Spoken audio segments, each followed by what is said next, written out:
ओम जयंती मंगला काली भद्रकाली कपालिनी दुर्गा क्षमा शिवा धात्री स्वाहा स्वदा नमस्तुते. जय जगदंब.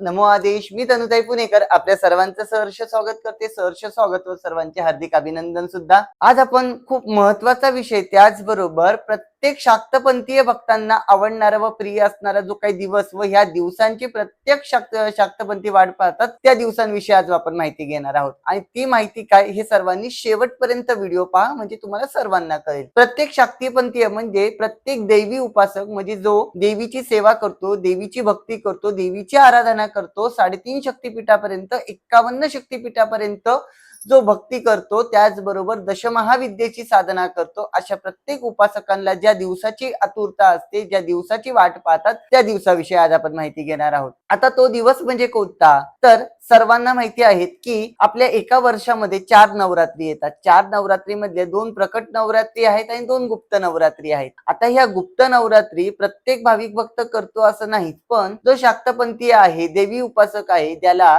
देवीची शक्ती प्रदान करून घ्यायची आहे, देवीच्या प्रत्येक भक्तीनुसार देवीचे सर्व कार्य करायचे आहेत, या प्रत्येक उपासकासाठी ही नवरात्र खूप महत्वाची असते. आता हे फक्त दैवी साधकच या उपासना करू शकतात का? तर नाही. आपण एखादा असणारा म्हणजे गृहस्थ, त्याचबरोबर एखाद्या संसारिक स्त्री म्हणा किंवा संसारिक पुरुष, त्याचबरोबर तुम्ही आम्ही सर्व ह्या गुप्त नवरात्रीचं पालन करू शकतो, त्या गुप्त नवरात्री करू शकतो. आता ह्या गुप्त नवरात्रीचा काय फायदा आणि काय तोटा हेही समजून घेणं खूप गरजेचं आहे. आता सर्वात प्रथम म्हणजे ज्या कुठल्या भक्ताला आपल्या दैनंदिन जीवनामध्ये बऱ्याच अडचणी येतात, आपल्या जीवनामध्ये प्रगती होत नाही, आपल्या घरामध्ये अडचणी येतात, आपल्या दैवी साधनेमध्ये अडचणी येतात, अशा भाविक भक्तांनी सर्वांनी ही गुप्त नवरात्री करू शकतात. आता ह्या गुप्त नवरात्री म्हणजे करताना नेमकं काय करायचं? जसं आपण दरवर्षी नवरात्री करतो, जसं वावरी म्हणजे माती घालणं, त्याच्यावरती घट बसवणं, अशा पद्धतीने करावी का? तर नाही. गुप्त नवरात्री ह्या शब्दातच गुप्त हा शब्द आलेला आहे. गुप्त म्हणजे कोणालाही कळून न देता, कोणालाही न सांगता व त्याचबरोबर गुपित पद्धतीने केल्या जाणारी म्हणजे गुप्त नवरात्र. मग ही गुप्त नवरात्रांमध्ये घट बसवावा का? तर नाही. तर या गुप्त नवरात्रामध्ये घट कुठलाही बसवल्या जात नाही. म्हणजे जी लोक दैवी साधना करतात अशा लोकांनी जरी बसवला तरीही चालतो, पण ज्यांना कोणाला घट बसवायचा नाही, ते आपल्या शांत स्वभावातून शांत पद्धतीने फक्त आणि फक्त दैवी चिंतनातून देवीच्या मंत्राद्वारे ही गुप्त नवरात्र करू शकतात. त्याचबरोबर या 9 दिवसाच्या कालखंडामध्ये तुम्ही 9 दिवस उपवास करू शकता. तुम्हाला शक्य असेल तर तुम्ही फलाहारावरती उपवास करू शकता. त्याचबरोबर तुम्ही उपवासाचा जो काही नैवेद्य आहे हा ग्रहण करून सुद्धा उपवास करू शकता. त्याचबरोबर जर तुम्हाला हा उपवास पूर्ण 9 दिवस घडू शकत नसेल, तर निदान जो पहिला दिवस आहे या पहिल्या दिवशी आणि अष्टमी किंवा नवमीच्या दिवशी सुद्धा तुम्ही उपवास करू शकता. आता हा उपवास कधीपासून करावा, गुप्त नवरात्र कोणत्या तारखेपासून करावी हे मी आता पूर्ण सांगणार आहे. तर चला पाहू. मग दिनांक 15 जुलै वार बुधवार या दिवशी येणारी पहिला दिवस, या पहिल्या दिवशी आपण महाकालीची आराधना करू शकतो. म्हणजे पहिल्या दिवशी नवरात्रीचा पहिला दिवस चालू होतो व या पहिल्या दिवशी महाकालीची आराधना केल्या जाणार आहे. म्हणून तुम्हाला शक्य असेल त्या दिवशी तुम्ही महाकालीची उपासना किंवा महाकालीच्या मंत्राची सेवा करू शकता. त्याचबरोबर दुसरा दिवस माता तारा देवीची उपासना करू शकता. त्याचबरोबर तिसरा दिवस माता षोडशी देवीची तुम्ही उपासना करू शकता. त्याचबरोबर चौथा दिवस म्हणजे माता भुवनेश्वरीची उपासना चौथ्या दिवशी करावी. 5वा दिवस माता भैरवी, या माता भैरवीची तुम्ही उपासना करावी. 6वा दिवस माता छिन्नमस्ता, या छिन्नमस्ता देवीची तुम्ही उपासना करावी. त्याचबरोबर माता धुमावती, 7व्या दिवशी माता धुमावतीची साधना करावी. 8वा दिवस माता बगलामुखी, तुम्ही बगलामुखीची साधना करावी. त्याचबरोबर 9वा दिवस मातंगी म्हणजे कमला, या मातंगी देवीची तुम्ही साधना करावी. आता ह्या 8 ते 9 दिवसामध्ये तुम्ही नवरात्रीचे 9 दिवसामध्ये साधना कधी करावी? ही जी काही साधना असेल ही गुप्त नवरात्रीची साधना आहे. गुप्त नवरात्रीची साधना ही गुप्त पद्धतीने केल्या जाते. मग आता गुप्त पद्धतीने कशी? म्हणजे ही साधना रात्र काळामध्ये शांत वातावरणामध्ये, त्याचबरोबर कोणालाही न दाखवता तुम्ही साधना करायची. आता कशी? तर सर्व तुमच्या विधी पूर्ण उरकून झाल्या, म्हणजे तुमचा जर उपवास असेल, उपवासाचं जर भोजन करून जरी तुम्ही साधना केली तरी चालेल. तर तुम्ही उपवास केला नसेल तर तुमचं जे काही नित्यनेमाचं जेवण आहे हे जेवण करून तुम्ही साधना करू शकता. मग या नित्यनेमाच्या जेवणामध्ये तुम्ही व्हेज खावं का नॉन व्हेज? शक्यता तुम्ही ह्या नवरात्रीच्या 9 दिवसामध्ये व्हेज जेवणाचा अट्टहास करावा, म्हणजे व्हेजिटेरियनच खावं. त्याचबरोबर ह्या 9 दिवसाच्या काळामध्ये ही साधना रात्रीच्या काळामध्ये म्हणजे गुप्त आणि नवरात्री म्हणजे गुप्त पद्धतीने 9 दिवसामध्ये रात्र काळामध्ये केल्या जाणारी साधना म्हणजे गुप्त नवरात्री आहे. मग ही गुप्त साधना ही रात्र काळामध्ये करावी. रात्र काळामध्ये करताना एखादा तुपाचा अथवा तेलाचा दिवा तुम्ही लावून घ्यावा. हा दिवा लावल्यानंतर एखाद्या देवीच्या फोटो समोर किंवा एखाद्या देवीच्या मूर्ती समोर तुम्हाला बसायचं आहे किंवा देवघरासमोर बसायचं आहे. बसताना लाल वस्त्राचा उपयोग करावा. हे लाल वस्त्र तुम्ही आपल्या बसण्याच्या आसन म्हणून घ्यावं. ह्या लाल वस्त्रावरती बसावं. त्याचबरोबर जर तुम्हाला लाल वस्त्र परिधान करून बसता येत असेल तर अतिउत्तम असणार आहे. लाल वस्त्र जरी तुमच्याकडे स्त्रिया करणार असतील तर लाल साडी घालावी. पुरुष वर्ग करणार असताल तर लाल एखादा सवळा असेल किंवा लाल कलरचा एखादा पंचा असेल, हा लाल कलरचा पंचा घालून बसावं. एखाद्या स्त्रिया असतील तर स्त्रियांना लाल साडी नसेल तर लाल वस्त्र आपल्या अंगावरती घेऊन बसावं व दिवा तुपाचा किंवा तेलाचा लावून घ्यावा. अगरबत्ती लावून घ्यावी व देवाच्या फोटो समोर म्हणजे देवीच्या फोटो समोर किंवा आपल्या देवघरासमोर बसावे व या देवीच्या मंत्राची साधना करावी. आता 9 दिवस मी 9 देवींच्या साधना सांगितल्यात, पण प्रत्येकाला ह्या प्रत्येक देवीचा मंत्र अवगत होईल असं नाही किंवा प्रत्येक देवीचा मंत्र बोलता येईल असं नाही. म्हणून तुम्हाला जर शक्य असेल तर ओम जयंती मंगला काली भद्रकाली कपालिनी दुर्गा क्षमा शिवा धात्री स्वाहा स्वदा नमस्तुते या महाकाली मंत्राची जरी तुम्ही 9 दिवस 108 माळीच्या तुम्ही 5 माळी किंवा 11 माळीची जरी रोजच्या रोज नित्यनेमाने रात्र काळामध्ये जर साधना करताल तर आपल्या दैनंदिन जीवनामध्ये होणाऱ्या अडचणी कमी होण्यास मदत होते. त्याचबरोबर एखाद्या भाविक भक्तांनी जर गुरुदीक्षा प्राप्त केलेली आहे व गुरुदीक्षेतून त्यांना ज्ञान अधिक वाढवायचं आहे तर अशा भक्तांनी ही साधना जर करताल, ह्या 9 दिवसाची साधना करताल तर त्याच्यामध्ये तुम्हाला अधिक फायदा होणार आहे. त्याचबरोबर ज्या भक्तांना देवीच्या ज्या काही असणाऱ्या शक्तीचा अनुभव घ्यायचा असेल तर या 9 दिवसाची साधना त्यांना अधिक महत्वाची असणार आहे. आता ह्या 9 दिवसाच्या साधनेमध्ये प्रत्येक स्त्री आणि पुरुषांनी ब्रह्मचर्य व्रत पाळावं का? तर हो, जर तुम्हाला ब्रह्मचर्य व्रत पाळता येत असेल तर त्याच्यामध्ये खूप चांगला प्रतिसाद तुम्हाला मिळू शकतो. म्हणून ब्रह्मचर्य व्रत पाळणं गरजेचं आहे. त्याचबरोबर या 9 दिवसाच्या काळामध्ये घट बसवावा का? तर घट बसवण्याचा अट्टहास करू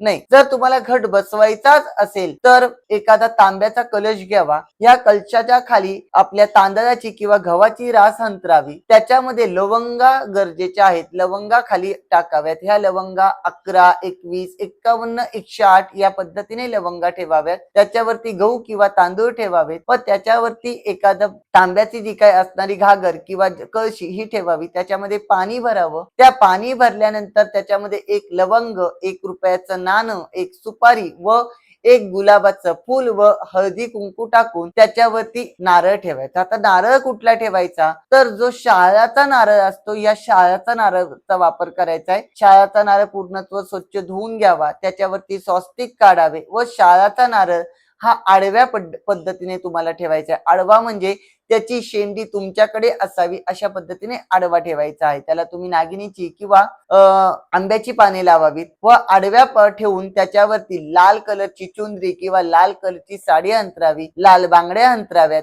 लाल बांगड्या ठेवाव्यात आणि त्याचबरोबर नित्यनेमाने 5 फळे, त्याचबरोबर 5 पाने, लवंग व त्याचबरोबर लाल रंगाची गुलाबाची फुलं किंवा तुम्हाला जर शक्य असेल तर जास्वंदीची 5 फुले सुद्धा तिथे ठेवावीत आणि अशा पद्धतीने तुम्ही हा नवरात्रीचा घट बसवू शकता.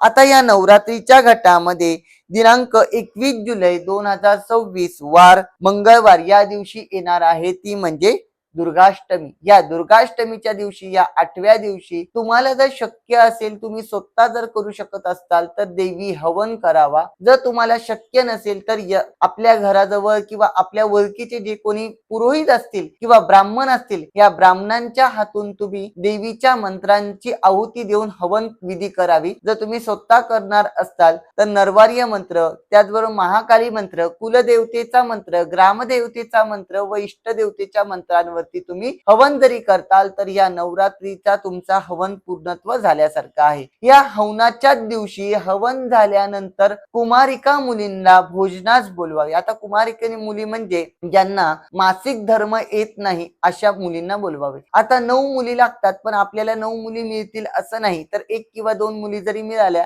तरी चालेल. मुलींना जेवणास बोलवावे. त्यांना तुम्ही यथाशक्ती गोडाचा नैवेद्य, त्याचबरोबर मिठाई, लाल रंगाचे असणारे फळ, त्याचबरोबर मुलींना असणारा आवडणाऱ्या काही वस्तू म्हणजे जसं की टिकली, कुंकू, चुंदरी, त्याचबरोबर यथाशक्ती दान म्हणून त्यांना दक्षिणाही द्यावी. अशा पद्धतीने कुमारिके मुलींचे पायपूजन करावे. त्यांच्या पायावरती डोकं ठेवून, मस्तक ठेवून त्यांचा आशीर्वाद प्राप्त करावा, जेणेकरून या नवरात्रीचा तुमचा पूर्णत्व व्रत सफल होण्यास मदत होते. अशा पद्धतीची ही नवरात्री सर्वांनी करावी. त्याचबरोबर सर्वात महत्वाची गोष्ट म्हणजे नवरात्रीच्या काळामध्ये तुम्हाला दुर्गा सप्तशतीचं पठण करणं खूप गरजेचं आहे. नवरात्रीच्या काळामध्ये तुम्हाला जेवढं शक्य होईल तेवढ्या तुम्हाला त्याग करता येईल, ज्या वस्तूंचा तो त्याग करावा. म्हणजे जसं की आपल्या जिभेवरती नियंत्रण ठेवणे. जिभेवरती नियंत्रण ठेवणे म्हणजे बऱ्याचशा चटकदार वस्तू खाल्ल्या जातात, म्हणजे पाणीपुरी, वडापाव, असे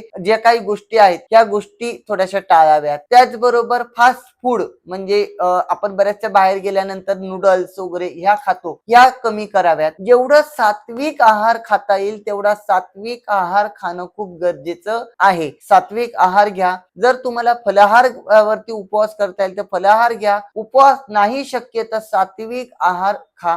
जेवढं कमीत कमी तुम्हाला बोलता येईल तेवढं कमी बोलण्याचा प्रयत्न करा. जिभेवरती नियंत्रण ठेवा, कारण की या काळामध्ये थोडस आपल्याकडून जे काही वाईट वक्तव्य किंवा आपल्याकडून जेवढं शांत पद्धतीने बोलता येईल ते बोला. वाईट वक्तव्य कमी करा. एखाद्याला शिवीगाळ करू नका किंवा एखाद्याच्या मरणाच्या गोष्टी तुमच्या तोंडातून काढू नका, कारण की या 9 दिवसामध्ये तुम्ही स्वतःची जी काही वाचा आहे ही वाचा शुद्ध करत असता, आणि या वाचेतून जर एखाद्याला वाईट बोलताल तर तुमची जेवढी केलेली साधना आहे ही पूर्णपणे कमी होण्यास मदत होते. म्हणून या 9 दिवसामध्ये तुम्ही नवरात्रीची साधना करत असताल तर वाईट बोलू नका. त्याचबरोबर तुम्ही दुर्गा सप्तशतीचं पठण करा व लवंगाचा नैवेद्य देवीला अर्पण करावा. त्याचबरोबर देवीला लवंगची माळ किंवा लिंबाची माळ तुम्ही घालावी, जेणेकरून तुमच्या या सर्व काही इच्छा, आकांक्षा तुम्ही ज्या काही करणार आहात देवीकडे त्या सर्व पूर्ण होतील